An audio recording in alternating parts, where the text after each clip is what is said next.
నేను దేవుని యొక్క పాత్ర ఆయన నిర్వర్తిస్తున్నటువంటి కార్యక్రమాలు వరుసగా మనం ఆలోచన చేస్తూ ఉన్నప్పుడు ఆయనని గురించి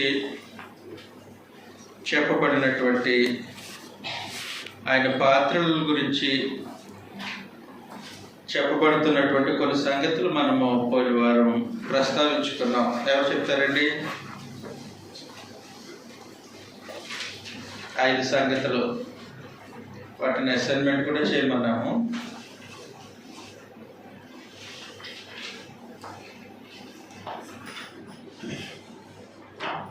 ఐదు సంగతులు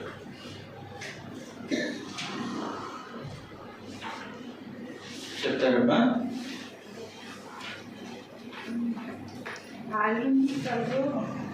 తన ఆలోచనలను, తన చిత్తము, తన ఆలోచన సంకల్పాన్ని నెరవేర్చు. తన ఆలోచనను, తన చిత్తాన్ని, తన ఉద్దేశాలను నెరవేర్చుకునే దేవుడు ఒక్కడే. తర్వాత మనుషులను రక్షించే దేవుడు, కృపచేత మనుషులను రక్షించే దేవుడు ఆయన. తర్వాత సృష్టికర్త అయినటువంటి దేవుడు. భవిష్యత్ సంగతులను తెలియజేసేవాడు ఆయన ఒక్కడే. అదే కృపచేత రక్షించడం. నిబంధన ప్రజలకు దేవుడు అనే సంగతులు మన పోలవారు ప్రస్తావించాం. అందులో ప్రత్యేకించి తన ఆలోచనను బట్టి, తన చిత్తాన్ని బట్టి కార్యక్రమాలు ఎలాగ జరిగించడానికి ఆయన ఉద్దేశించారనే సంగతిని కూడా ఆలోచించేసి ఈరోజు వాస్తవానికి తండ్రి అయినటువంటి దేవుని గురించి మనము దైవత్వంలో ఆయన యొక్క స్థితిని గురించి ఆలోచన చేస్తూ ఉన్నప్పుడు గ్రంథము కొన్ని సంగతులు ప్రత్యేకించి తండ్రి అయిన దేవుని గురించి మాట్లాడేది. కీర్తనల గ్రంథం 136వ అధ్యాయం 2వ వచనంలో దేవునికి అది దేవదేవునికి కృతజ్ఞతాస్తుతులు చెల్లించుడి. కాబట్టి పరిశుద్ధ గ్రంథము తండ్రి అయినటువంటి దేవుణ్ణి ఎలా పరిచయం చేస్తూ ఉందనంటే ఆయన దేవదేవుడు. దేవదేవుడు అని అంటే దేవతలు అనబడి ఉన్నవి, దేవుళ్ళు అనబడినవి ఎన్ని ఉన్ననో ఆయన సమస్తమైన వాటికి దేవుడు. దేవదేవుడు అంటే దేవుళ్ళకి దేవుడు అని అర్థం. దేవదేవుడు అని అంటే ఈ దేవదేవుడు పర్వతముల పుట్టక మునుపు, భూమిని లోకమును పుట్టింపక మునుపు నుండి దేవుడే. కీర్తన గ్రంథం 91వ అధ్యాయం 1వ వచనంలో నుండి మహోన్నతుని చాటున నివసించువాడే 90వ అధ్యాయం 1 నుంచి ప్రభువా తరతరముల నుండి మాకు నివాస స్థలము నీవే. పర్వతములు పుట్టక మునుపు భూమిని లోకమును నీవు పుట్టింపక మునుపు యుగ యుగములు నీవే దేవుడవు. భూమిని లోకమును పుట్టింపక మునుపు అనంటే ఈ జగత్తుకు పునాది వేయబడక మునుపు నుండి నీవే దేవుడవు. అదే ఆయన దేవుళ్ళకే దేవుడు. లోకమును జగత్తు పునాది జగత్తును సృష్టింపబడక మునుపు నుండి దేవుడు. అంతేకాదు యెషయా గ్రంథం 54వ అధ్యాయం 5వ వచనంలో ప్రత్యేకించి యెషయా గ్రంథం 54వ అధ్యాయం 5వ వచనంలో నుండి నిన్ను సృష్టించిన సృష్టించిన వాడు ఉమ్, నీకు భర్త అయి ఉన్నాడు. ఉమ్, సైన్యములకు అధిపత్యగు యెహోవా ఉమ్, అని ఉమ్. ఆయనకు పేరు. ఉమ్, ఇశ్రాయేలు యొక్క పరిశుద్ధ దేవుడు ఉమ్, నీకు విమోచకుడు. ఉమ్. సర్వలోకమునకు సర్వలోకమునకు దేవుడని ఆయనకు పేరు. కాబట్టి ఆయన దేవుడికి దేవుడు, జగత్తు సృష్టింపబడక మునుపు నుండి దేవుడు, సర్వలోకానికి ఆయన దేవుడు, సర్వలోకానికి ఆయన దేవుడు. ప్రత్యేకించి సర్వలోకానికి దేవుడైనటువంటి ఈయన గ్రంథం ఇంకా ఏమని తెలియజేసిందనంటే ఆయన సృష్టికర్త అని అన్నది. సృష్టికర్త యెషయా గ్రంథంలోనే 45వ అధ్యాయం 5వ వచనంలో నుండి వరుసగా మనము 12వ వచనం వరకు చదవాల్సి ఉంటుంది. జాగ్రత్తగా మనం పరిశీలన చేద్దాము. నేను యెహోవాను, మరి ఏ దేవుడును లేడు. నేను తప్ప ఏ దేవుడును లేడు.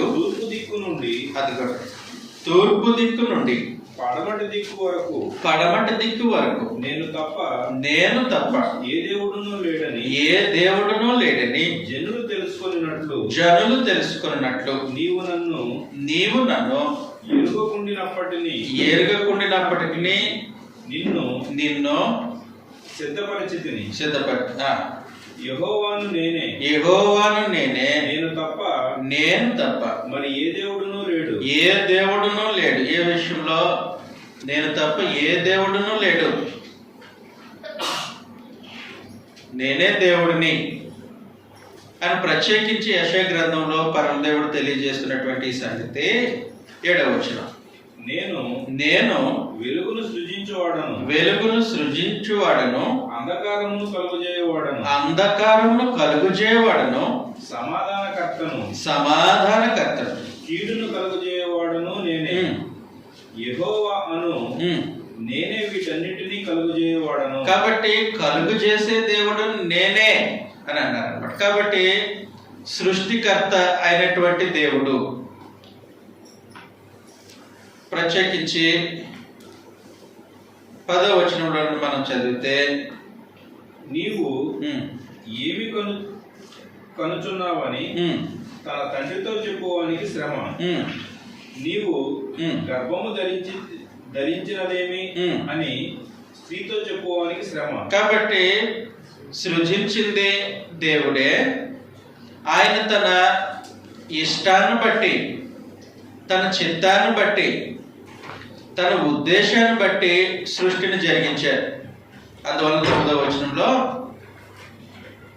మట్టి కొండ పెంకులలో ఒక పెంకై ఉండి తను సృజించిన వానితో వాదించువానికి శ్రమ. కాబట్టి సృజించిన వాడి దేవుడు, ఆయన తన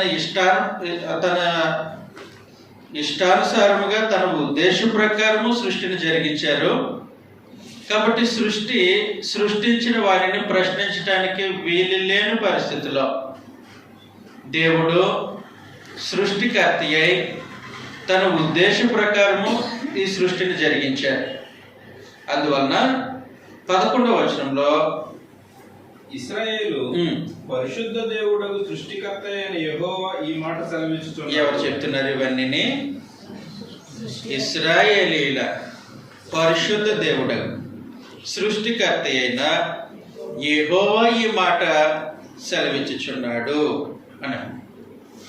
కాబట్టి పరిశుద్ధ గ్రంథము సృష్టికర్త అయినటువంటి దేవుడు ఒక్కడే. సృష్టికర్త అయినటువంటి దేవుడు ఒక్కడే అని తెలియజేస్తూ ఉంది. 2-3 లేరు సృష్టికర్తలో. సృష్టికర్త ఒక్కరే. అందువలన 18వ వచనంలో కూడా ఆకాశములకు సృష్టికర్త యెహోవా దేవుడు ఆయన భూమిని కలుగజేసి దానిని సిద్ధపరిచి కాబట్టి స్థిరపరిచెను. ఆకాశములకు సృష్టికర్త అయిన యెహోవాయే దేవుడు. ఆకాశములకు సృష్టికర్త అయిన యెహోవాయే దేవుడు. 12వ వచనంలో కూడా మీరు జాగ్రత్తగా ఈ సంగతిని పరిశీలించాలి. భూమిని కలుగు చేసిన వాడును నేనే, దాని మీదనున్న నరులను నేనే సృజించి తిని, నా చేతులు ఆకాశములను విశాలపరచెను, వాటి సర్వసమూహమునకు నేను ఆజ్ఞ ఇచ్చి తిని. కాబట్టి బైబిల్ అంతట్లో సృష్టికర్త అయినటువంటి దేవుడు ఒక్కరే అని తెలియజేస్తుంది. ఇబ్బంది పడిన అవసరం లేదు. నెమ్మదిగా ఈ తరగతి క్లాస్ అయ్యేసరికి మీకు క్లారిటీ వచ్చేస్తుంది. సృష్టికర్త అయినటువంటి దేవుడు ఒక్కడే. 43వ అధ్యాయంలో యెషయా గ్రంథం 43వ అధ్యాయం 1వ వచనంలోను, అయితే యాకోబు నిన్ను సృజించిన వాడనగు యెహోవా, ఇశ్రాయేలు నిన్ను నిర్మించిన వాడు ఇలాగ సెలవిచ్చుచున్నాడు. కాబట్టి యాకోబును అంటే ఇశ్రాయేలు జనాంగాన్ని కూడా సృజించింది ఆయనే. 16వ వచనంలో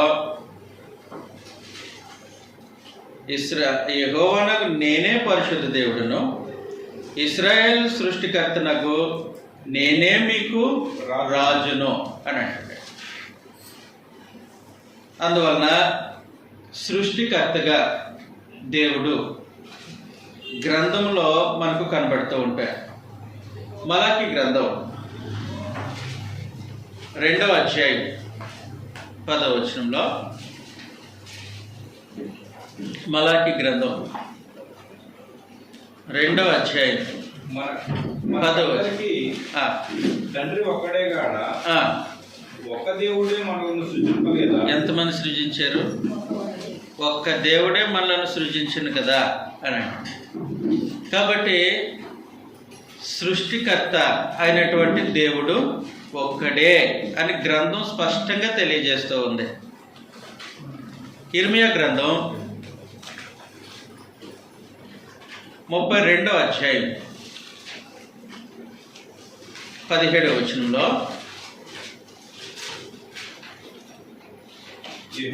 యెహోవా ప్రభువా సైన్యములకు అధిపతియగు యెహోవా అని పేరు వహించువాడా, సూర్యుడా, మహాదేవా నీ అధిక బలము చేతను చాచిన బాహువు చేతను భూమి ఆకాశములను సృజించితివి. నీకు అసాధ్యమైన. కాబట్టి సృష్టికర్త స్థానాన్ని 66 పుస్తకాలు పరిశుద్ధాత్మ సహాయంతో రాయబడినటువంటి దైవ గ్రంథం ఒక్క ఆయనకే ఆపాదిస్తూ ఉంది. ఆయన తండ్రి అయినటువంటి దేవుడు. సృష్టికర్తగా గ్రంథం చూపిస్తున్నది ఒక్క ఆయన్నే, ఆయన తండ్రి అయినటువంటి దేవుడు. అయితే అదే తండ్రి అయినటువంటి దేవుడు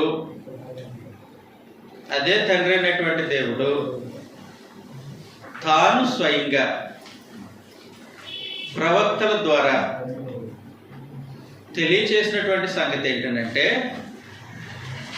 కీర్తన గ్రంథం 102వ అధ్యాయం 25వ వచనంలో, ఆదియందు నీవు భూమికి పునాది వేసితివి, ఆకాశములు కూడా నీ చేతి పనులే అన్నాడు. వాస్తవానికి జాగ్రత్తగా ఈ సంగతిని గమనించండి. ప్రవక్తలు తమ రచనలు రాశారు. ఆ రచనలకు ఏది ఎవరి స్టేట్మెంటో, ఏది ఎవరి వాయిస్ కూడా క్లియర్గా ఉంటుంది. క్లియర్గా ఉంటుంది. అంటే ఈ మాటలు పలుకుతుంది ఎవరు? ఎవరి మాటగా ప్రవక్త ఈ మాటలు రచించాడు అనేది గ్రంథంలో స్పష్టంగా ఉంటుంది. కాబట్టి ప్రవక్తలు తాము రచిస్తున్నటువంటి రచనలకు ఎవరి మాట, ఎవరి వాయిస్ అది అనేది స్పష్టత ఉంటుంది అన్నమాట. ఉదాహరణకు మనందరికీ తెలుసు యెషయా గ్రంథం 42వ అధ్యాయం మొదటి నుండి. యెషయా గ్రంథం 42వ అధ్యాయం మొదటి నుండి. ఇదిగో నేను ఆదుకొను నా సేవకుడు నేను ఏర్పరచుకొనివాడు నా ప్రాణమునకు ప్రియుడు అతని యందు నా ఆత్మ ఉంచి ఉన్నాను. అతడు అన్యజనులకు న్యాయము కనపరచును. చాలండి, నాకు సంగతి చెప్పాలి. ఇది ఎవరి గురించి చెప్పబడుతుంది? ఎవరు చెప్పారు? ఏమా? యేసు ప్రభు గురించి చెప్పబడింది. మరి చెప్పింది ఎవరు? కాబట్టి ఆ వాక్యానికి లేదంటే ఆ ప్రవచనానికి వాయిస్ ఇచ్చింది ఎవరు? ఎవరు వాయిస్ అది అనేది స్పష్టంగా చూస్తూ ఉండాలి. ఇలాంటి విషయాల్లో కన్ఫ్యూజన్ లేకుండా పరిశుద్ధాత్మ మనకు అద్భుతమైనటువంటి సహాయాన్ని చేసి పెట్టారు. ఎలాంటి సహాయం అంటే, ఉదాహరణ యెషయా గ్రంథం 42వ అధ్యాయంలో ఇప్పుడు చదివినటువంటి వాక్య భాగము ఎవరి మాటగా గ్రంథకర్త రచించాడు? మత్తయి సువార్త 12వ అధ్యాయం 15వ వచనంలో, అయితే యేసు ఆ సంగతి తెలుసుకొని అతడి నుండి వెళ్ళిపోయాను. బహుజనులు ఆయనను వెంబడింపగా. 12వ అధ్యాయం 15వ వచనంలో సార్ 17 15 చదివేశాడు కిందకి. యేసు ఆ సంగతి తెలుసుకొని అతడి నుండి వెళ్ళిపోయాను. బహుజనులను వెంబడింపగా ఆయన వారందరినీ స్వస్థపరిచి తనను ప్రసిద్ధి చేయవద్దని వారికి ఆజ్ఞాపించెను. ప్రవక్త యెషయా ద్వారా చెప్పినది నెరవేరినట్లు అలాగే జరిగిన. అదేమనగా ఇదిగో ఈయన నా సేవకుడు ఈయనను నేను ఏర్పరచుకున్నాను. యెషయా చెప్పాడు ఈ సంగతిని. కానీ ఎవరి తరపున చెప్పాడు? ఎవరు మాటగా చెప్పాడు? తండ్రి అయినటువంటి దేవుని మాటగా చెప్పాడు. ఎవరి గురించి చెప్పారు?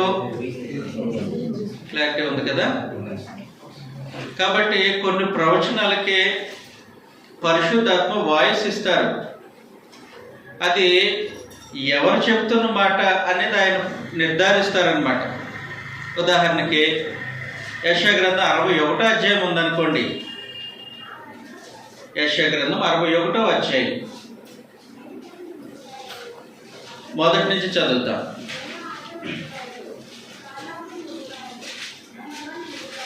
ప్రభువు యెహోవా నా మీదికి వచ్చి ఉన్నది. అదిగోండి, ఒక ఆయన మాట్లాడుతూ ఉన్నారు, తన కోసం మాట్లాడుతూ ఉన్నారు. ప్రభు అయిన యెహోవా ఆత్మ నా మీదకు వచ్చి ఉన్నది, దీనులకు సువార్తమానము ప్రకటించుటకు. యెహోవా నన్ను అభిషేకించెను. కాబట్టి ఇది ఎవరి మాటలు? ఎవరి మాటలు చదువుతాం. ఈ మాటలకు ఎవరు వాయిసో లూకాసు వార్త 4వ అధ్యాయం. లూకాసు వార్త 4వ అధ్యాయం 18వ వచనంలో ప్రభు ఆత్మ నా మీద ఉన్నది బేదలకు సువార్త ప్రకటించుటకై. అదిగోండి, బేదలకు సువార్త ప్రకటించుటకై ఆయన నన్ను అభిషేకించెను. కాబట్టి ఈ వాక్యానికి ఎవరు వాయిస్ పరిశుద్ధాత్మ అక్కడ కామెంట్లో తెలియజేశారనంటే అది ప్రభు అయిన యేసు పలుకుతున్నటువంటి మాటలుగా అర్థమవుతుంది కదా. కాబట్టి ప్రవక్తల వచనాలకి ఆ మాటలు పలికింది ఎవరో వాయిస్ పరిశుద్ధాత్మ కామెంట్ చేస్తాడు. అది ప్రవక్త వాయిసా, తండ్రి అయినటువంటి దేవుని మాట వాయిసా, లేదంటే ప్రభు అయిన యేసుక్రీస్తు యొక్క వాయిసా అనేది క్రొత్త నిబంధనలో ప్రత్యేకించి ఈ ప్రవక్తల వచనాలకి పరిశుద్ధాత్మ వాయిస్ ఇచ్చారు. అది తండ్రి అయిన దేవుడు పలికిన మాట అయితే స్పష్టంగా ఆయన మరలా దాన్ని కామెంట్ చేస్తున్నప్పుడు క్రొత్త నిబంధనలో ఈ వాయిస్, ఈ పలుకుతున్నది దేవుడు, ఈ మాటలు పలుకుతున్నది ప్రభు అయిన యేసు, లేదా ఈ మాటలు పలుకుతున్నది ప్రవక్త తనంతటి తాను అని పరిశుద్ధాత్మ స్పష్టంగా క్లారిటీ ఇచ్చేశారు. అలాంటి పరిస్థితుల్లో కీర్తన గ్రంథం 102వ అధ్యాయం 25వ వచనం చదివాం మనం. కీర్తన గ్రంథం 102వ అధ్యాయం 25వ వచనంలో ఆది అందు నీవు భూమికి పునాది వేసితివి, ఆకాశములు కూడా నీ చేతి పనులే అని ఒక మాట ఉంది. ఈ మాటలు పలుకుతుంది ఎవరు? ఎవరి నిమిత్తం పలుకుతున్నారు? పాత నిబంధనలో క్లారిటీ. ఈ మాటలు ఎవరు పలుకుతున్నారు, ఎవరి గురించి పలుకుతున్నారు అనేది పరిశుద్ధాత్మ మనకి క్లారిటీ ఇవ్వాలి. యెషయా గ్రంథం 42 క్లారిటీ ఇచ్చారా? యెషయా గ్రంథం 61వ అధ్యాయానికి క్లారిటీ ఇచ్చారా? మరి దీనికి కూడా ఈ మాటలు ఎవరు పలుకుతున్నారు, ఎవరి కొరకు పలుకుతున్నారు? పరిశుద్ధాత్మ క్లారిటీ ఇచ్చేశారు. హెబ్రీయులకు రాసినటువంటి పత్రిక 1వ అధ్యాయము, హెబ్రీయులకు రాసినటువంటి పత్రిక 1వ అధ్యాయము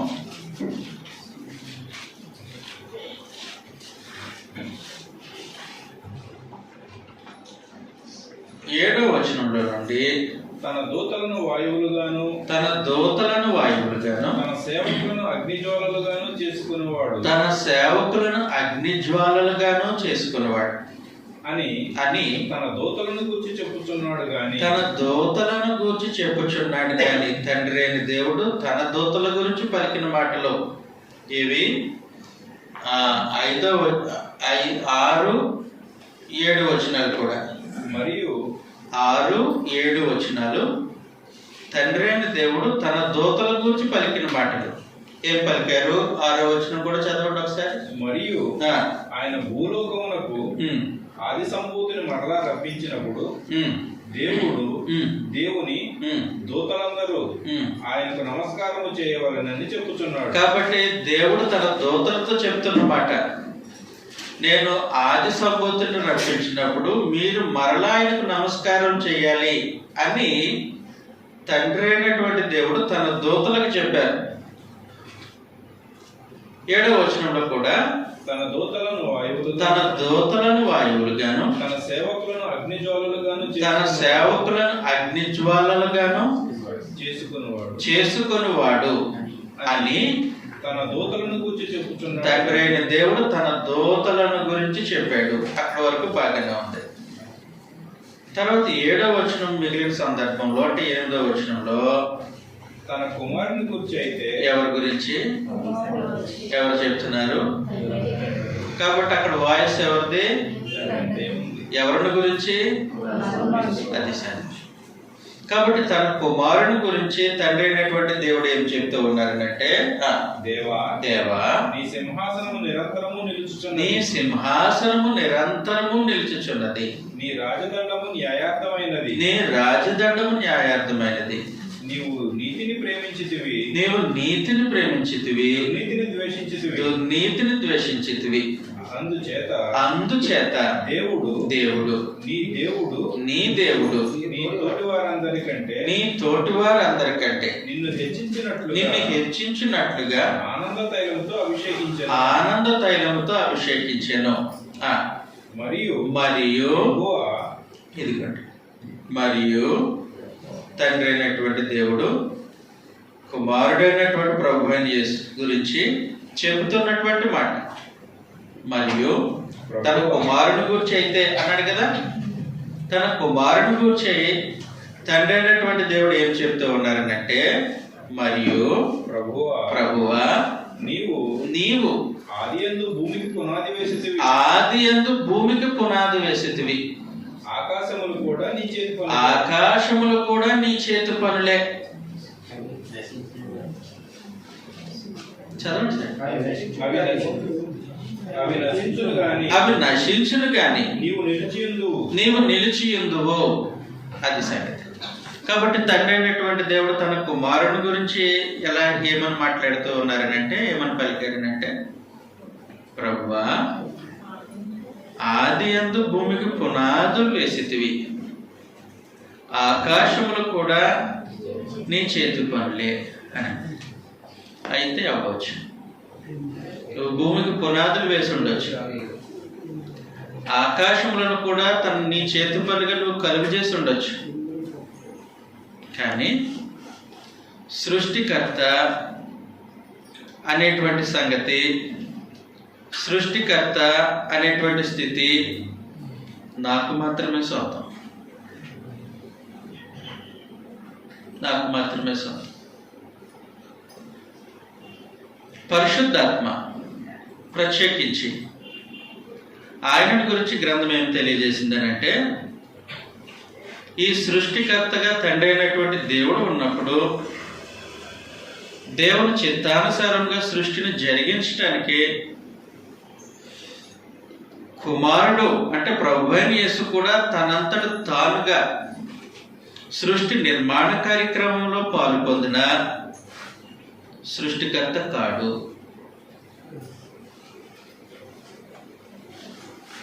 పరిశుద్ధాత్మ కూడా దేవుడు తన చిత్త ప్రకారము సృష్టిని ఉద్దేశించిన తర్వాత, దేవుడు ఉద్దేశ ప్రకారము సృష్టిని నిర్మించే కార్యక్రమంలో పరిశుద్ధాత్మ కూడా ఉన్నారు.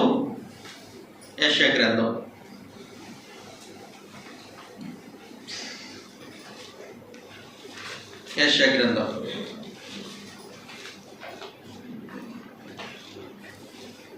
యెషయా గ్రంథం 40 అధ్యాయము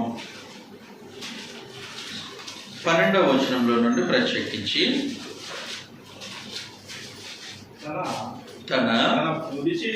తన పొడిసిలతో జలములను కొలిచిన వాడెవడు, జానతో ఆకాశములను కొలజూచిన వాడెవడు, భూమిలోని మన్ను కొలపాత్రలో ఉంచిన వాడెవడు, త్రాసుతో పర్వతములను తూచిన వాడెవడు, తూనిక చేత కొండలను తూచిన వాడెవడు, యెహోవా ఆత్మకు నేర్పిన వాడెవడు, ఆయనకు మంత్రి అయి ఆయనకు బోధపరిచిన వాడెవడు. అది సంగతి. ప్రత్యేకించి యెహోవా ఆత్మ తాను జరిగించినటువంటి పనుల విషయంలో ఆయనకి నేర్పింది ఎవరు అని మాట్లాడుతూ, ఆయన ఏం చేశారు? తన పొడుసులతో జలములను కొలిచినవాడు, తన పొడుసులతో జలములు కొలిచాడు. భూమి మీద 1 వంతు నేల ఉంది, 3 వంతులు నీరు ఉంది. కాబట్టి ఈ భూమి మీద ఎంత నీరు ఉండాలో కొలిసి ఏర్పాటు చేసింది పరిశుద్ధ. అంతేకాదు, భూమిలో మన్ను కొలపాత్రలో ఉంచిన వాడు ఎవడు? భూమిలో మన్ను 1 వంతే మన్ను ఉంది. ఇంత మన్ను ఉండాలి అని తూచి భూమిలో ఇంత మన్ను పెట్టింది పరిశుద్ధ. అంతేకాదు, పర్వతములను త్రాసులో తూచినది ఎవరు? పర్వతాలు త్రాసులో తూచింది ఎవరు? వాస్తవానికి పర్వతములు అవి భూమికి పునాదులు. భూమి స్థిరముగా ఉండటానికి సూర్యుని చుట్టూ తిరుగుతూ తనంతట తాను తిరగటానికి, ఒక నిర్దిష్టమైనటువంటి కక్షలో భూమి తిరగటానికి పునాదులు పర్వతాలు. మలాకీ గ్రంథం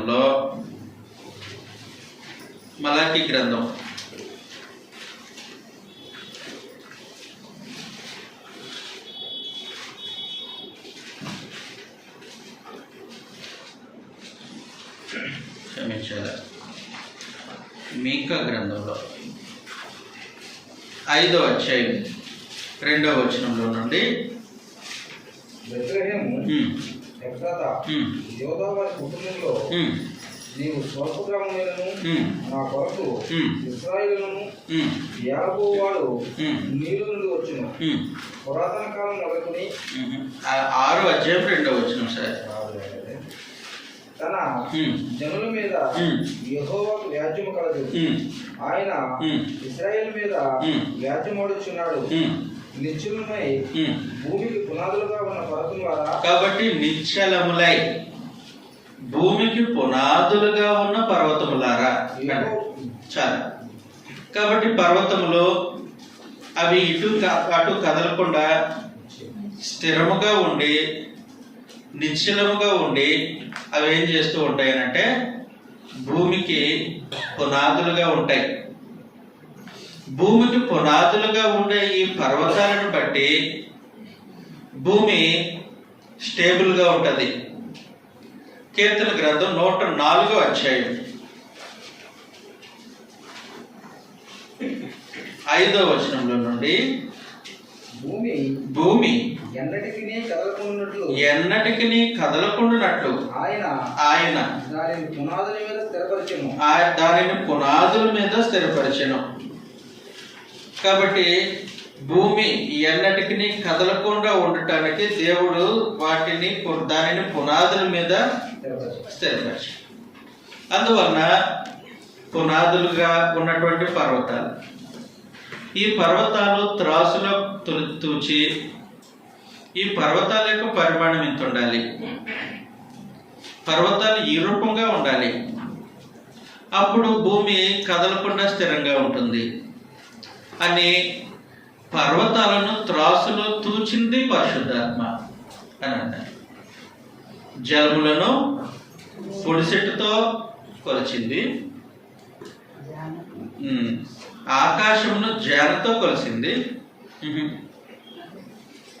తర్వాత పర్వతములను త్రూసింది, భూమిలో మన్ను ఎంత ఉండాలో కొలిచింది పరిశుద్ధాత్మ అని అన్నారు.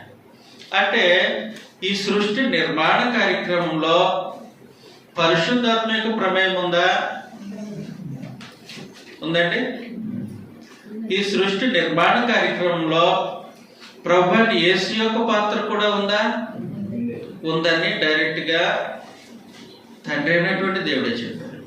కానీ నిర్మాణంలో వాళ్ళ పాత్ర ఉండొచ్చు, అయినప్పటికీ తాను మాత్రము సృష్టికర్తగా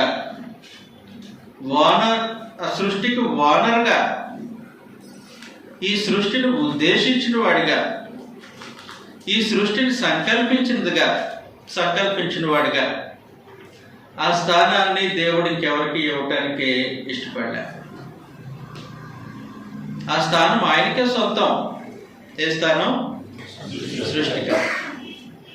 సృష్టికర్త అనేటువంటి స్థితి ఆయనకు మాత్రమే సొంతం. అందువలన తానే స్వయంగా, పరలోకమందు ఉన్నటువంటి దేవుడే స్వయంగా ఆ స్థానాన్ని ఆయన కలిగి ఉండి ఈ సృష్టిని గురించి ఆయన ఈ విధంగా తెలియజేశారు. ఒకసారి మనం చదువుతాం. ఇర్మియా గ్రంథం 27వ అధ్యాయం 5వ వచనంలో అధిక బలము చేత అధిక బలము చేతను చాచిన బాహు చేతను చాచిన బాహువు చేతను భూమిని భూమి మీద ఉన్న నరులను భూమిని భూమి మీద ఉన్న నరులను జంతువులను నేనే సృజించి ఎవరు సృష్టించారు? అంటే నిర్మాణ కార్యక్రమంలో వారి యొక్క పాత్ర ఉన్నప్పటికీ సృష్టిని చేసింది నేనే అని క్లెయిమ్ చేసుకుంటుంది ఎవరు? దేవుడు.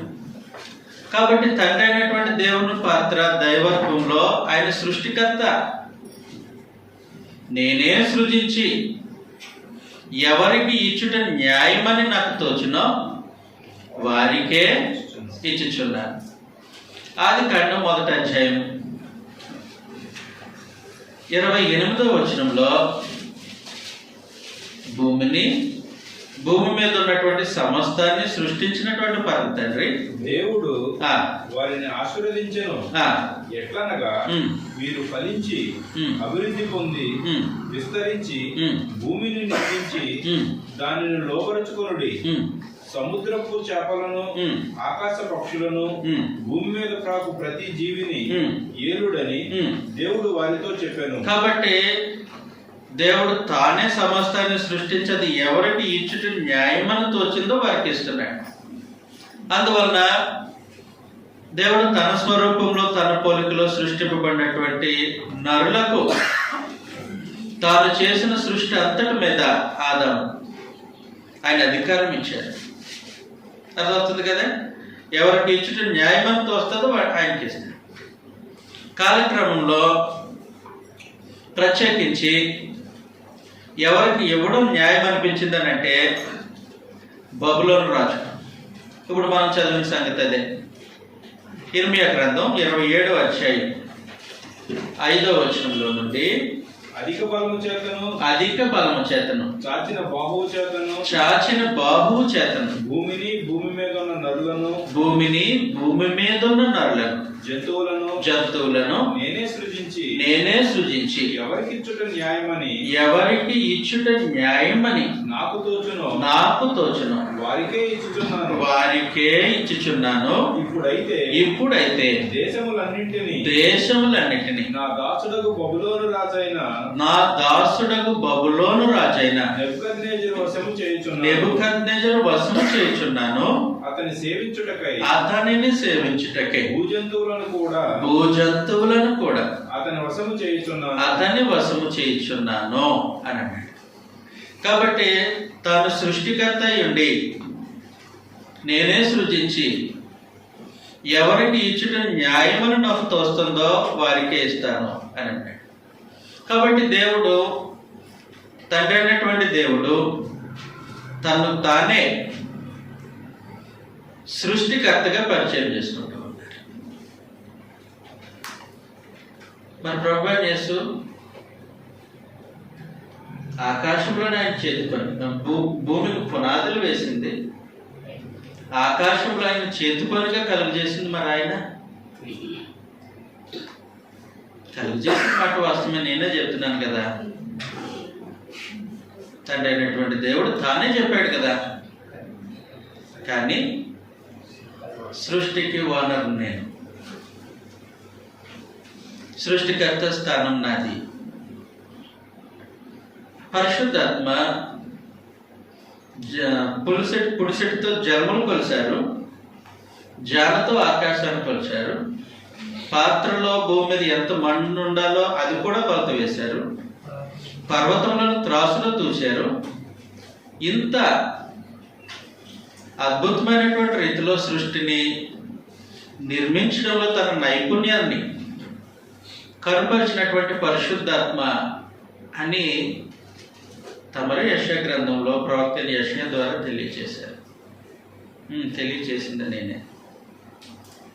కానీ సృష్టికర్త స్థానం మాత్రము నా సొంతమైనది. సృష్టికర్త అనే సంగతి నాకు సొంతమైనది. దేవత్వంలో సృష్టికర్త అనే పాత్ర నాదే.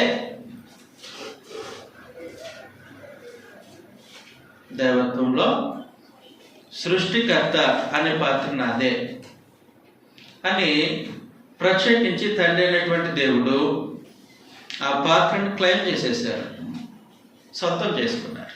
సొంతం ఏమిటిది? సృష్టికర్త అనేసి ఇలాగంటున్నారు తండ్రి అయినటువంటి దేవుడు. మరి ప్రభువా, ఆది యందు భూమికి తమరే పునాదులు వేశారు, ఆకాశములు కూడా మీ చేతి పనులే, కలిగి ఉన్నదేది తమరు లేకుండా కలగలేదన్నారు. కలిగినదంతా తమరు మూలముగాను తమరు ద్వారాను కలిగిందని కూడా మేము బైబిల్లో చదువుతున్నాం. చదివేసేద్దాం. యోహాను సువార్త 1వ అధ్యాయం 1వ వచనంలో. యోహాను సువార్త 1వ అధ్యాయం 1వ వచనంలో. ఆది యందు వాక్యం ఉండెను, వాక్యము దేవుని యొద్ద ఉండెను, వాక్యము దేవుడై ఉండెను. ఆయన ఆది యందు దేవుని యొద్ద ఉండెను. సమస్తమును ఆయన మూలముగా కలిగెను. సమస్తమును క్రీస్తు ప్రభు మూలంగా కలిగాయి. కలిగి ఉన్నదేదియో ఆయన లేకుండా కలగలేదు. మీరు లేకుండా ఏమీ కలగలేదు కదా. అవును, కలగలేదు, వాస్తవం.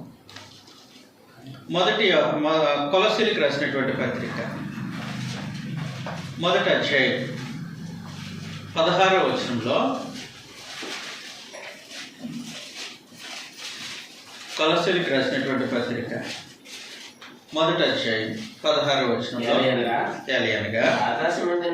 అదిగోండి ఆకాశమందున్నవి భూమి యందున్నవి దృశ్యమైనవి గాని అదృశ్యమైనవి గాని అవి సింహాసనములైనను ప్రభుత్వములైనను ప్రధానులైనను అధికారులైనను సర్వమును ఆయన యందు సృజింపబడెను. సర్వమును ఆయన ద్వారాను ఆయనను బట్టి అదిగోండి ఆయన ద్వారా సృజింపబడ్డాయి, ఆయనను బట్టి సృజింపబడ్డాయి. ఎవరైనా ప్రభు అయిన యేసు ఆయన చెప్తూ ఉన్నాడు. ఆయన అన్నిటికంటే ముందుగా ఉన్నవాడు. చాలు సార్. ఆయన ద్వారాను ఆయన్ను బట్టి సృజింపబడి ఉన్నాయి అని గ్రంథం స్పష్టం చేస్తుంది ప్రభువా. కాబట్టి సృష్టికర్త ఎవరు? తమరే చెప్పండి. సృష్టి నిర్మాణ కార్యక్రమాన్ని పరిశీలిస్తూ ఉన్నప్పుడు సృష్టి నిర్మాణంలో తమ హస్తం కూడా ఉంది. సృష్టి నిర్మాణంలో పరిశుద్ధాత్మ యొక్క పాత్ర కూడా ఉంది. అయినప్పటికీ తండ్రి అయినటువంటి దేవుడు ప్రవక్తల గ్రంథాలన్నింటిలో చాలా చోట్ల సృష్టికర్త అయినటువంటి దేవుడు నేను తప్ప ఇంకో సృష్టికర్త లేడు, ఆ స్థితి నాదే, సృష్టికర్త అనేటువంటి పాత్ర దైవత్వంలో నా సొంతమైనది అని అంటూ ఉన్నారు. పైగా తాను సృష్టించి ఎవరికి ఎవడో న్యాయమని తోస్తుందో వాళ్ళకి ఇస్తాను కూడా అన్నారు అని ప్రభువా, సృష్టికర్త అని మేము ఎవరిని చూడాలి? తమరు చెప్పండి. మత్తయి సువార్త 19వ అధ్యాయం 4వ వచనంలో, ఆయన సృజించిన వాడు ప్రభు అని చెప్తున్నారు. చదివేసండి ఇంకో 2 వచనాల ముందు నుంచి 2వ వచనంలో నుండి. బహుజన సమూహములు ఆయనను వెంబడింపగా ఆయన వారిని అక్కడ స్వస్థపరిచాను. పరిసయ్యులు ఆయనను శోధింపవలనని ఆయన యొద్దకు వచ్చి ఏ హేతువు చేతనైనను పురుషుడు తన భార్యను విడనాడుట న్యాయమా అని అడగగా, మామూలు కంప్లైంట్ కాదు, ఏ కారణం చేత అయినా సరే పురుషుడు తన భార్యను విడనాడటం న్యాయమా అని అడిగారు. కారణం ఏమనంటే ధర్మశాస్త్రంలో ఒక కారణం చూపించి విడిచిపెట్టవచ్చు అని మోషే ధర్మశాస్త్రంలో ఉంది. కాబట్టి ఇది పెద్ద ప్రశ్న కింద ప్రభు అయిన యేసు దగ్గరికి తీసుకొని వచ్చారు. ప్రభు అయిన యేసు ఆయనకు తెలిసిన సంగతులు, ఆయన శరీరం ధరించుకొని భూమి మీదకు వచ్చినప్పుడు జరిగిన సంగతులు మాత్రమే ఆయనకు తెలుసు అనుకున్నారో ఏమో. ఎవరు? ఈ పరిస్థితి. లేదా రికార్డెడ్గా ధర్మశాస్త్రంలో, ప్రవక్తల గ్రంథాల్లో ఉన్న హిస్టారికల్ స్టోరీస్ మాత్రమే ఆయనకు తెలుసామో అనుకున్నారేమో.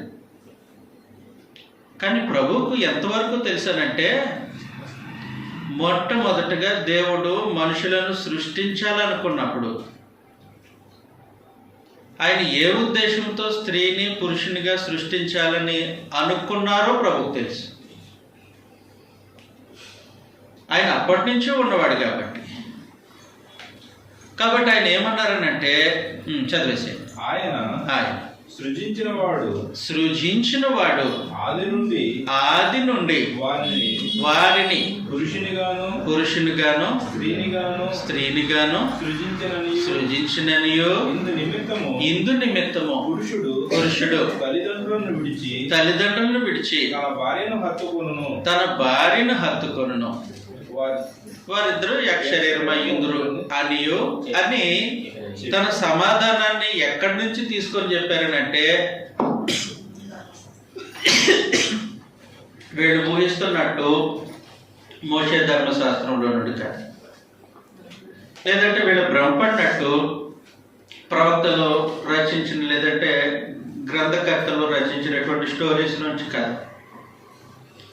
అసలు దేవుడి ఉద్దేశం ఏంటో ఎప్పుడు ఆయన సృష్టిస్తున్నప్పుడు, ఆయన ఉద్దేశించినప్పుడు అసలు స్త్రీని గాను పురుషుని గాను దేవుడు మానవులను సృష్టించడానికి ఉద్దేశం ఏంటో అని అక్కడి నుంచి తీసుకొచ్చాడు.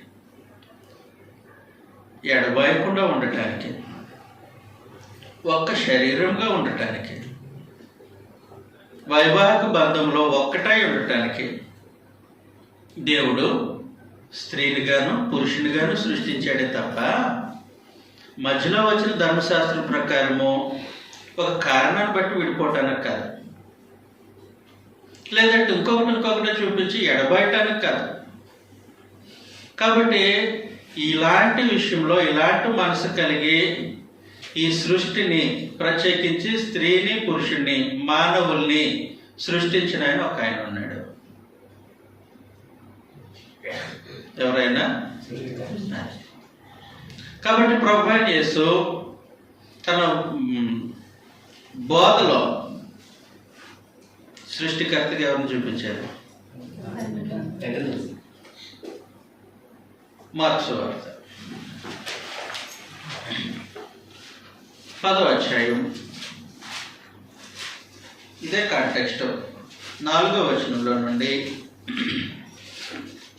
వారు పరిత్యాగ పత్రిక వ్రాయించి చదవండి సార్. వారు పరిత్యాగ పత్రిక వ్రాయించి ఆమెను విడనాడవలనని మోసే సెలవిచ్చినని చెప్పగా, మోషే ధర్మశాస్త్రంలో పరిత్యాగ పత్రిక అంటే డైవర్స్ లెటర్ ఒకటి రాసేసి విడిచిపెట్టవచ్చు అని ఉంది. మరి ఇప్పుడు ఏం చేయాలి అని ప్రభు అయిన యేసు దగ్గరికి వచ్చి అడిగారు. అదే కాంటెక్స్ట్ ఇందాక మాట్లాడుకున్నదే. యేసు మీ హృదయ కాఠిన్యమును బట్టి అతడు ఈ ఆజ్ఞను మీకు వ్రాయవలసి వచ్చెను గాని సృష్టి ఆది నుండి ఎవరు? దేవుడు వారిని పురుషునిగాను స్త్రీనిగాను కలుగు చేసెను. అది సంగతి. కాబట్టి మనుషులను సృష్టించింది, స్త్రీనిగాను పురుషునిగాను సృష్టించింది. అలాగా సృష్టించాలని ఉద్దేశించింది ఎవరు? ఎవరు చెప్పారు ఈ మాట? కాబట్టి ప్రభువైన యేసు సృష్టికర్త స్థానాన్ని ఎవరికే ఆపాదిస్తున్నారు? ఎవరు సొంతమని చెప్తున్నారు? తండ్రి అనేటువంటి దేవుడు సృష్టికర్త అనేటువంటి పాత్ర ఎవరు సొంతమని చెప్తున్నారు? అది నా సొంతం. కాబట్టి సృష్టికర్త ఆయన. అపోస్తలులు కూడా వారి యొక్క బోధ నేడు క్రీస్తు ప్రభు సంఘానికి ప్రామాణికం. అంతే కదండి. అపోస్తలుల బోధ యందును, సహవాసమందును, రొట్టె విరుచుట యందును, ప్రార్థన చేయటి యందును ఎడతెగక ఉండడం క్రీస్తు ప్రభు సంఘం యొక్క పని కదా. అపోస్తలుల బోధన అనుసరించి సంఘం ఫంక్షనింగ్, అపోస్తలుల బోధన అనుసరించి సంఘంలో ఉన్న ప్రతి వ్యక్తి బ్రతికే విధానం దేవుడు ఉద్దేశించినప్పుడు అపోస్తలులు తమ బోధలో ఎవరిని సృష్టికర్తగా చూపిస్తున్నారు? అపోస్తలుల బోధ అంటే అపోస్తలులు తమంతట తాము కూర్చొని రాసిన సంగతులా? దాని వెనక ఎవరున్నారు? పరిశుద్ధాత్మ. కాబట్టి పరిశుద్ధాత్మ అపోస్తలులను ఉపయోగించుకొని వారి ద్వారా పలికించినటువంటి సంగతులు ఏంటి? తండ్రి అయినటువంటి దేవుని గురించి. అపోస్తలుల కార్యగ్రంథం 14వ అధ్యాయం 25వ వచనంలో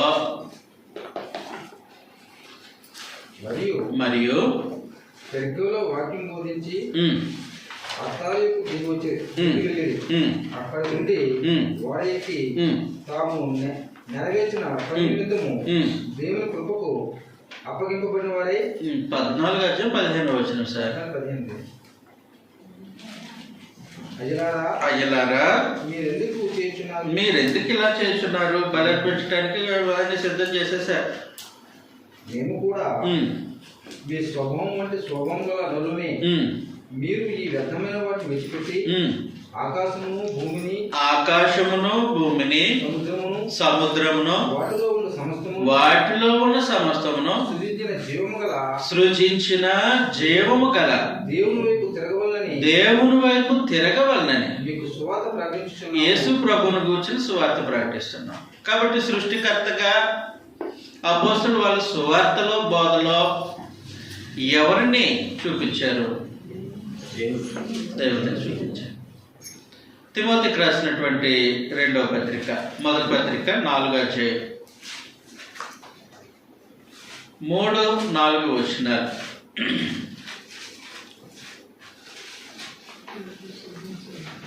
తిమోతికి రాసినటువంటి మొదటి పత్రిక 4వ అధ్యాయం 3-4 వచనాల్లో ఆ అబద్ధికులు వార్త వేయబడిన మనస్సాక్షి గలవారే వివాహము నిషేధించుచు సత్య విషయమైన అనుభవజ్ఞానము గల విశ్వాసులు కృతజ్ఞతాస్తుతులు చెల్లించి పుచ్చుకున్న నిమిత్తము దేవుడు సృజించిన ఆహార వస్తువులను కొన్ని తింటా మానవాలని. కాబట్టి ఆహార వస్తువులను సృజించింది ఎవరో?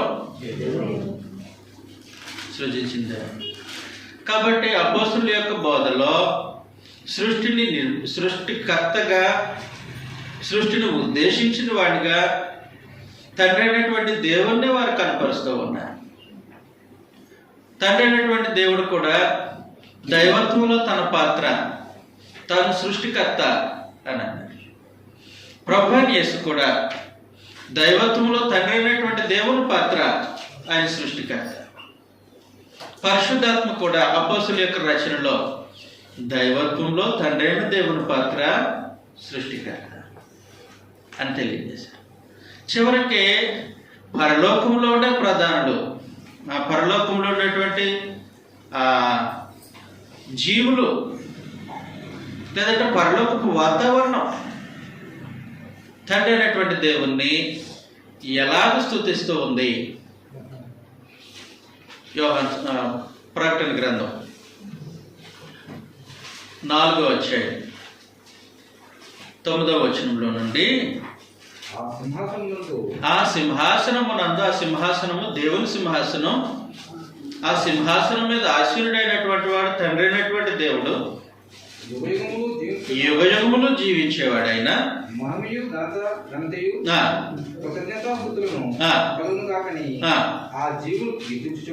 ఆ జీవులు కీర్తించుచుండగా ఆ 24 పెద్దలు ఆ 24 పెద్దలు సింహాసనమునందు ఆసనయుని వాని ఎదుట సాగిలపడి సింహాసనమునందు ఆసీనుడగువాని ఎదుట సాగిలపడి యుగయుగములు జీవించుచున్న వానికి నమస్కారం చేయుచు యుగయుగములు జీవించుచున్న వానికి నమస్కారం చేయుచు ప్రభువా ప్రభువా మా దేవా నీవు సమస్తమును సృష్టించితివి. అది సమస్తం ఎవరు సృష్టించారు?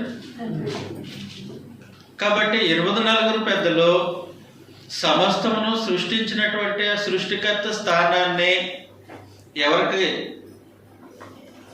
ఎవరు ఉందని ఆ స్థానం ఎవరిదని చెప్పారు?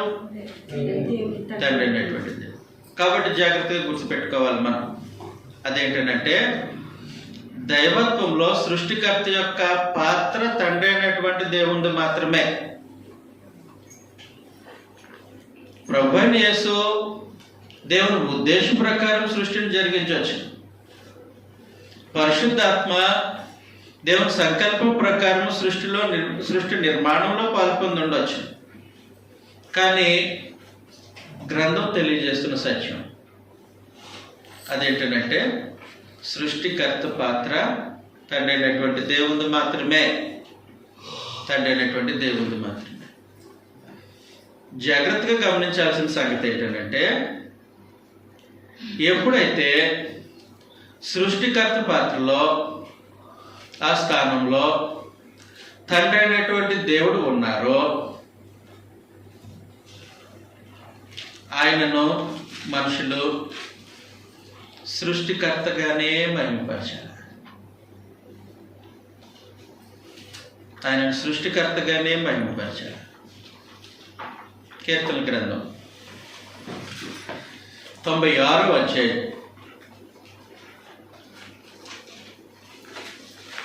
8వ వచనంలో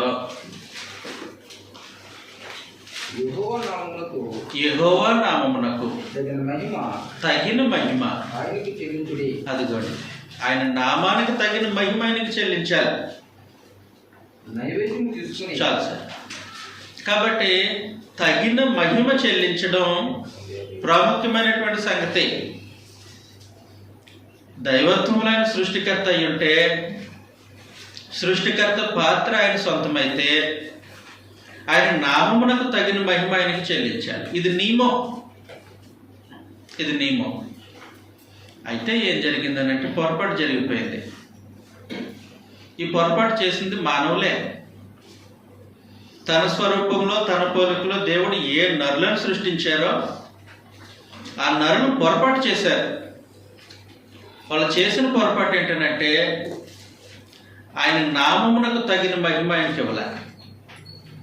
రోమీయులకు రాసినటువంటి పత్రిక 1వ అధ్యాయం 22వ వచనంలో నుండి రోమీయులకు రాసినటువంటి పత్రిక 1వ అధ్యాయం 22వ వచనంలో నుండి వారి అవివేక హృదయము అంధకారమయమైనను తాము జ్ఞానులమని చెప్పుకొనుచు బుద్ధిహీనులైరి వారు దేవుని మహిమను క్షయముకు మనుషులు 21 కూడా చదవండి. మరియు వారు దేవునిని ఎరిగియు ఆయనను దేవునిగా మహిమపరచలేదు. పొరపడ్డది, అపరాధం. ఆయన సృష్టికర్త స్థానంలో దైవత్వములైన సృష్టికర్త పాత్ర కలిగి ఉంటే ఆయనగా మహిమపరచాలి. కానీ మనుషులు ఏం చేశారనంటే ఆయనను దేవునిగా ఎరిగియు దేవునిగా మహిమపరచలేదు. అంటే అర్థం ఏంటి? ఆయన అక్షయుడైనటువంటి సృష్టికర్త అయినటువంటి దేవుణ్ణి విడిచిపెట్టేసి సృష్టికర్తకు ప్రతిగా సృష్టాన్ని పూజించే సమస్య. సృష్టికర్త స్థానంలో సృష్టికర్త పాత్రలో ఉన్నటువంటి తండ్రి అయినటువంటి దేవుణ్ణి ఆయన నామం తగినట్లుగా మనుషులు మహిమపరచాలి. అంటే సృష్టికర్తగా దేవుణ్ణి మహిమపరచాలి. సృష్టికర్తగా దేవుని మహిమపరచవలసింది పోయి సృష్టికర్త స్థానంలో సృష్టాన్ని తీసుకొని వచ్చి సృష్టికర్తకు ప్రతిగా సృష్టమును పూజించారు, సేవించారు. సృష్టికర్తకు ప్రతిగా సృష్టమును పూజించారు, సేవించారు. చదివేసాడు సార్, అక్కడికి వచ్చిన చదివేస్తే 25వ వచనం వరకు. ఈ హేతువు చేత వారు తమ హృదయమును దురాశను అనుసరించి తమ శరీరము పరస్పరము అవమానపరుచుకున్నట్లు 22 నుంచి 25 సార్. వారి అవివేక హృదయం అంధకారమైన వారి అవివేక హృదయం అంధకారమైన జ్ఞానమును చెప్పుకొనుచు బుద్ధిహీనులైరి జ్ఞానులమని చెప్పుకొనుచు బుద్ధిహీనులైరి వారు అక్షయుడకు దేవుని మహిమను అదిగోండి సంగతి. అక్షయుడకు దేవుని మహిమను క్షయమగు మనుషుల యొక్కయు పక్షుల యొక్కయు చతుష్పాద జంతువుల యొక్కయు చతుష్పాద జంతువుల యొక్కయు పురుగుల యొక్కయు ప్రతిమా స్వరూపములుగా మార్చిరి. ఈ హేతువు చేత వారు తమ హృదయమును దురాశను అనుసరించి తమ శరీరమును పరస్పరము అవమానపరుచుకున్నట్లు దేవుడు వారిని అపవిత్రతగా అప్పగించను. అట్టివారు దేవుని సత్యమును అసత్యమునకు మార్చి సృష్టికర్తకు ప్రతిగా ఎవరైనా సేవించరు. సృష్టికర్త ఎవరు? దానికి ప్రతిగా ఎవరిని సేవించారు? సృష్టిని పూజించి సేవించారు. కాబట్టి సృష్టికర్తకు రావాల్సినటువంటి మహిమ మనుషులు ఆపాదించలేదు. అది మొదటి నేరం, వాళ్ళ మీద పెట్టినటువంటి నేరం. సృష్టికర్తగా తన పాత్రను సొంతం చేసుకున్నటువంటి పరమ తండ్రికి ఆయన నామమునకు తగిన మహిమ ఏంటంటే సృష్టికర్త స్థానంలో ఆయన పూజింపబడాలి. సృష్టికర్త స్థానంలో ఆయన పూజింపబడాలి. పూజింపబడాలనంటే సృష్టికర్తగా ఆరాధింపబడేది ఆయన మాత్రమే అయి ఉండాలి. సృష్టికర్తగా ఆరాధింపబడేది ఆయన మాత్రమే అయి ఉండాలి. కానీ మనుషులు ఏం చేశారనంటే సృష్టికర్తకు ప్రతిగా సృష్టిని ఆరాధించడం, దానిని పూజించడం, దానిని సేవించడం చేశారు. దీనిని పొరపాటుగా పరమదేవుడు వారి మీద నేరారోపణ చేసేసారు. మీరు చేసిన పొరపాటు ఇది, నేరం ఇది, నా నామమునకు తగినట్టుగా మీరు నన్ను మహిమపరచలేదు. ఏంటి తమ యొక్క స్థితి దైవత్వంలో? సృష్టికర్తగా దైవత్వంలో నా పాత్ర ఉన్నప్పుడు ఆ స్థానంలో మీరు నన్ను ఆరాధించవలసిన వారై ఉన్నారు, దాన్ని పూజించవలసిన వారై ఉన్నారు, దాన్ని సేవించవలసిన వారై ఉన్నారు. అయితే మీరు ఏం చేశారనంటే సృష్టికర్తకు ప్రతిగా సృష్టమును పూజించారు.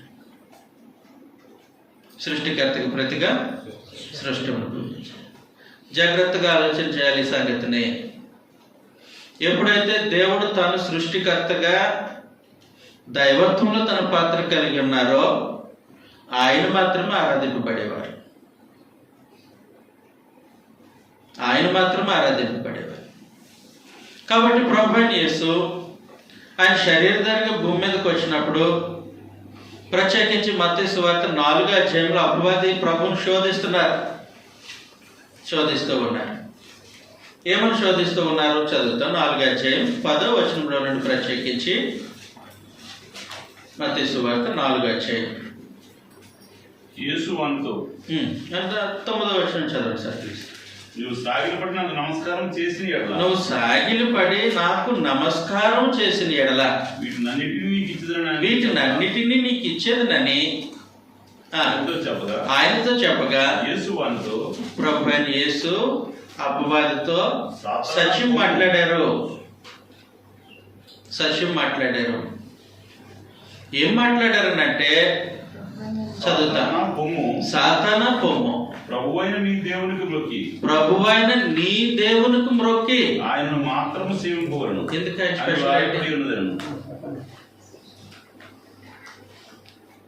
ప్రభు అని నీ దేవునికి మాత్రమే మొక్క, ఆయన మాత్రమే సేవించాలని ప్రభు చెప్తున్నాడు. ఆయన స్పెషల్ ఏంటి? సృష్టికర్త పాత్ర ఆయన సొంతం. సృష్టికర్త స్థానంలో ఎవరున్నారో ఆయన పూజింపబడాలి. సృష్టికర్త పూజింపబడాలి. సృష్టికర్తకు ప్రతిగా ఇంకొకటి పూజింపబడటానికి వీలుండదు. కాబట్టి సృష్టికర్తకు ప్రతిగా ఇంక ఏది పూజింపబడటానికి వెళ్ళుండదు కాబట్టి ప్రభు చెప్పేశారు. ఏం చెప్పారంటే ప్రభు అయిన నీ ప్రభు దేవునికి మాత్రమే మొక్కి మాత్రమే సేవకులు. ఆయనను మాత్రమే సేవ ఆయనను మాత్రమే సేవ. అని రాయబడి ఉంది. కాబట్టి పూజార్హుడిగా ఆరాధనకు పాత్రుడిగా సృష్టికర్త యొక్క పాత్రను దైవత్వంలో తండ్రి అయిన దేవుడు మాత్రమే కలిగి ఉన్నారు. దైవత్వంలో తండ్రి అయిన దేవుడు మాత్రమే కలిగి ఉన్నారు. అందుకొరకు ప్రభువైన యేసు శరీరధారిగా భూమి మీద జీవించినప్పుడు కూడా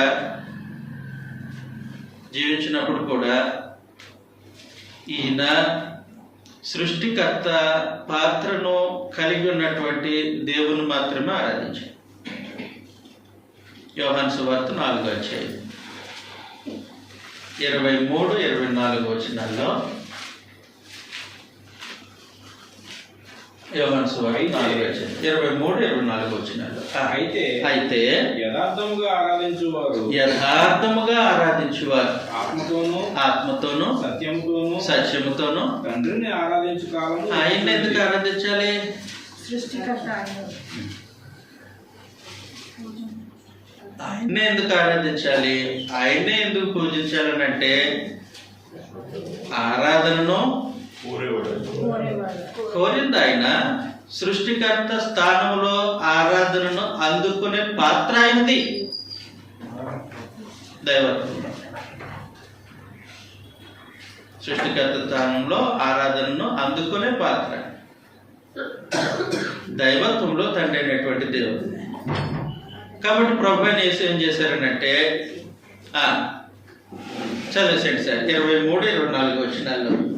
అయితే యథార్థముగా ఆరాధించువారు ఆత్మతోనూ సత్యముతోనూ తండ్రిని ఆరాధించు కాలము వచ్చుచున్నది. అది ఇప్పుడును వచ్చే ప్రభువైన యేసు తండ్రిని ఆరాధిస్తూ ఉన్నారు కాబట్టి ప్రత్యేకించి దేహంలో ఉన్నప్పుడు అది ఇప్పుడును వచ్చి ఉన్నది. తన్ను ఆరాధించువారు అట్టివారే కావాలనని తండ్రి కోరుచున్నాడు. దేవుడు ఆత్మ గనుక అది సంగతి. దేవుడు ఆత్మ గనుక ఆయనను ఆరాధించువారు ఆత్మతోనూ సత్యముతోనూ ఆరాధింపవలెను. కాబట్టి తండ్రి ఆరాధన కోరుకుంటున్నాడు. ప్రభువైన యేసు తండ్రి అయిన దేవుని ఆరాధించారు. ఆయనను మాత్రమే ఆరాధించాలి అని అంటారు. అంతేనా? ఆయనను మాత్రమే మొక్కాలి, ఆయనకు మాత్రమే నమస్కరించాలి. అట్లా అక్కడ మూల భాషలో వెళ్ళిపోతే ఆరాధించాలి. కాబట్టి ఎందుకు ఇంత ప్రత్యేకత? తండ్రి అయినటువంటి దేవుని మాత్రమే ఎందుకు ఆరాధించాలి? ఎందుకు కోరుకున్నారు? ఆ స్థితి అయింది, ఆ పాత్ర అయింది. సృష్టికర్త అనేటువంటి పాత్ర ఆయనకు మాత్రమే సొంతం.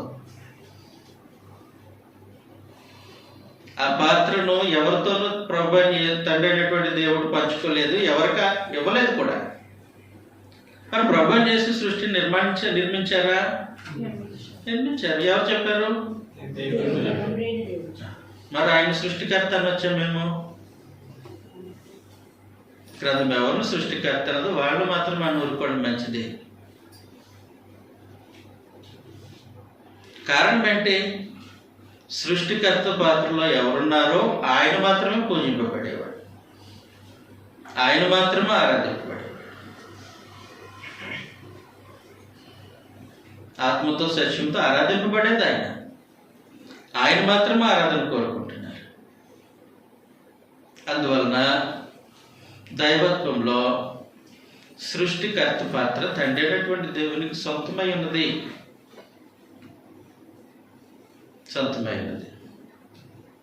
ప్రకటన గ్రంథంలో స్పష్టంగా ఈ సంగతిని తెలియచేశారు. మనం చదివాం ఆల్రెడీ. ప్రకటన గ్రంథం 4వ అధ్యాయం 9వ వచనానికి వెళ్ళక ముందు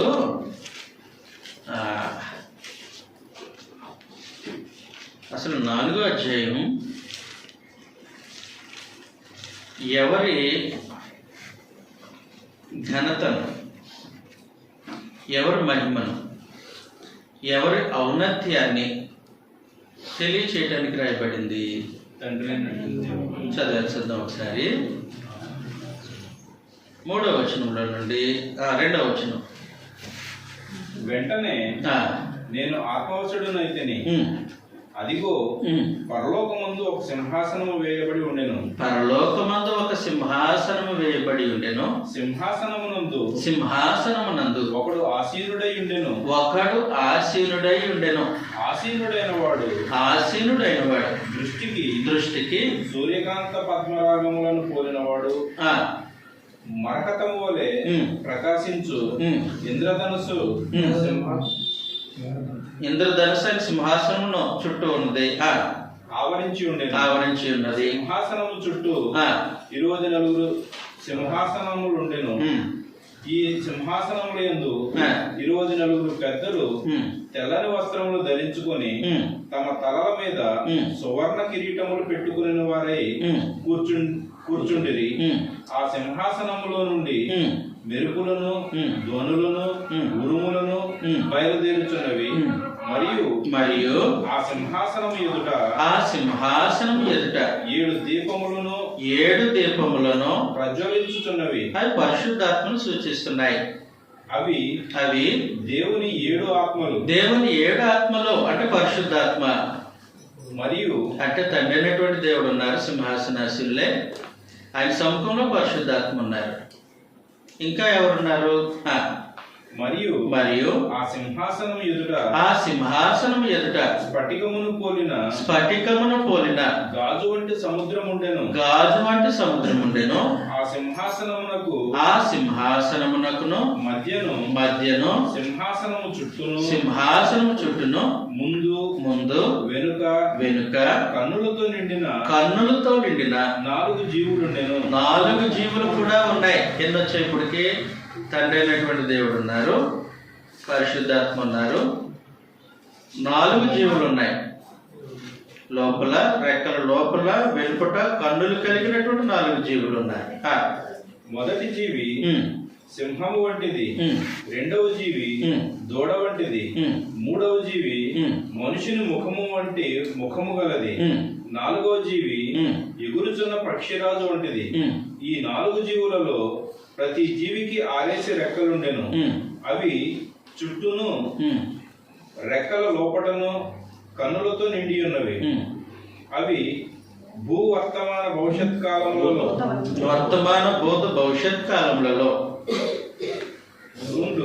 సర్వాధికారియు దేవుడునగు ప్రభువు పరిశుద్ధుడు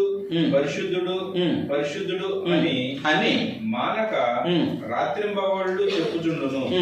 ఆ సింహాసనమునందు ఆసీనుడై ఉండి యుగయుగములు జీవించుచున్న వానికి మహిమయు ఘనతయు. ఎవరికి? ఆ సింహాసనమునందు ఆసీనుడైన వానికి మహిమయు ఘనతయు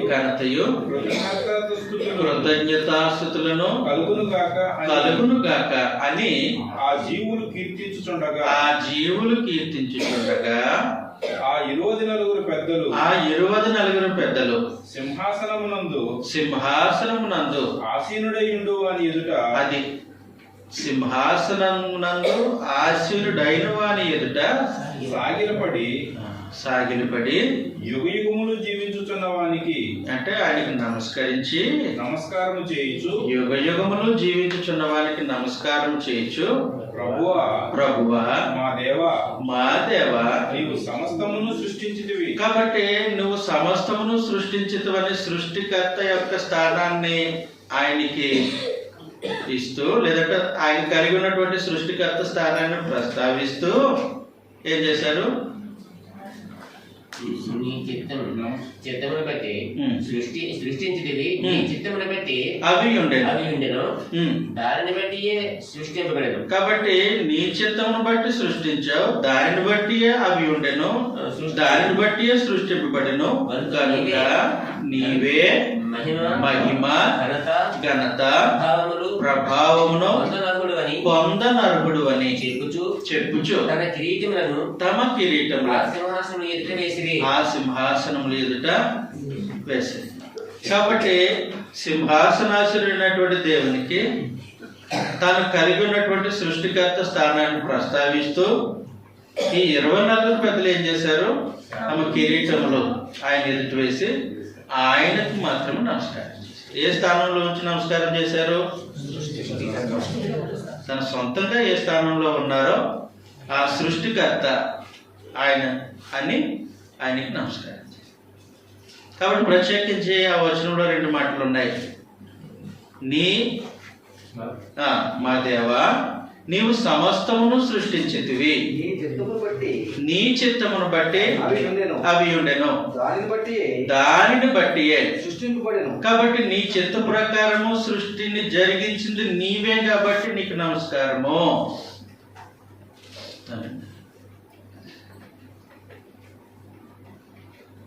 నీ చిత్తమును బట్టి సమస్తమును సృష్టించావు కాబట్టి మీకు మొక్కుతున్నాం అని తమ కిరీటంలో తీసి ఆయన ఎదుటి పడేశారు. అందువల్ల జాగ్రత్తగా గమనించాల్సిన సంగతి దైవత్వంలో సృష్టికర్త అనే స్థానం అనే పాత్ర తండ్రి అయిన దేవుంది మాత్రమే.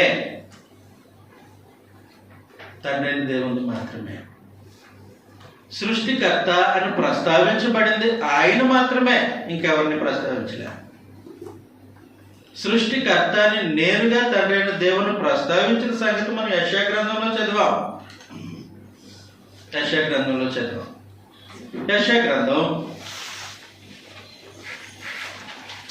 45వ అధ్యాయం.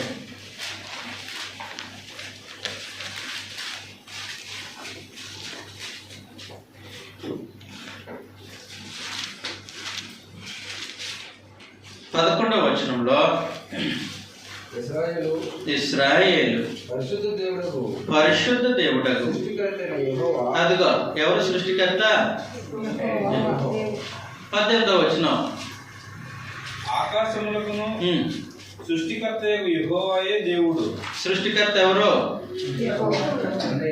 43:15.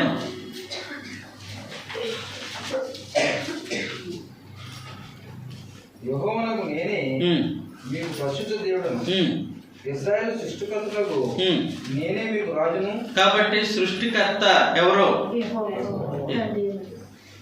కాబట్టి ఆ స్థానం ఎవరికి చెందదో ఆ పాత్ర ఆయనకి మాత్రమే సొంతం. కాబట్టి ఆయనను ప్రస్తావించినప్పుడు సృష్టికర్త అని అన్నారు. అపోస్తుల రచనలో కూడా రోమిలకు రాసినటువంటి పత్రిక 1వ అధ్యాయం 25వ వచనంలో చదివినప్పుడు అపోస్తులు తమ రచనలో ఎవరిని సృష్టికర్తగా క్లెయిమ్ చేశారు అని అంటే, సృష్టికర్తకు ప్రతిగా సృష్టమును పూజించి సేవించిరి. సృష్టికర్త అయినటువంటి దేవుణ్ణి అక్కడ ప్రస్తావించారు. అర్థమవుతుంది కదా నాన్న? కాబట్టి ఇందులో పెద్ద కన్ఫ్యూజన్ ఏమీ లేదు, ఇబ్బంది అంతకంటే లేదు. గ్రంథం ఎలాగుందో అలాగే చూసాం. మాయ చేసి మతలం చేసిన సంగతులు అంతకంటే లేవు. వాస్తవానికి బైబిల్ ఏం చెప్పిందో దాన్నే చూసాం మనం. గ్రంథం అంతట్లో సృష్టికర్త అని ప్రస్తావించబడింది ఎవరి కోసం? ఆయన మాత్రమే. ఎందుకు? దైవత్వంలో ఆయన పాత్రది. దైవత్వంలో ఆయన పాత్ర సృష్టికర్తగా. కాబట్టి సృష్టికర్తకి ఏం అందాలి? సృష్టికర్తకి ఏం సమర్పించాలి? ఆరాధించాలి. కాబట్టి సృష్టికర్త స్థానంలో ఉన్నటువంటి ఆయన ఆరాధన కోరుకుంటున్నాడు. ఆయన ఆరాధించే బాధ్యత మనుషులది ఆ సంగతి జరిగించలేదు. సరే, లోకంలోని మనుషులు అనుజనం జరిగించలేదు, మరి ఇశ్రాయేలీలు ఎవరిని ఆరాధించాలి? సృష్టికర్తమైన యెహోవా. సరే, వాళ్ళు కూడా ఫెయిల్ అయ్యారు. ఇప్పుడు క్రీస్తు ప్రభు సంఘం ఎవరిని ఆరాధించాలి? తండ్రి అయిన దేవుని యెహోవా. తండ్రి అయిన దేవుని సృష్టికర్త అయినటువంటి దేవుని ఆరాధించాలి. కాబట్టి దైవత్వంలో తండ్రి అయిన దేవుని యొక్క పాత్ర, ఆయన సృష్టికర్త.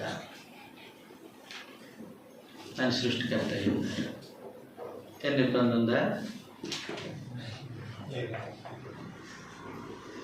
ఎలాంటి ఇబ్బంది ఉన్నా మీరు అడగచ్చు, ఏమి ఇబ్బంది లేదు. ఎలాంటి డౌట్ ఉన్నా సరే మీరు అడగచ్చు ఆ విషయంలో. బ్రేక్ తీసుకుందాం, మళ్ళీ కలుసుకొని మిగిలిన సంగతి.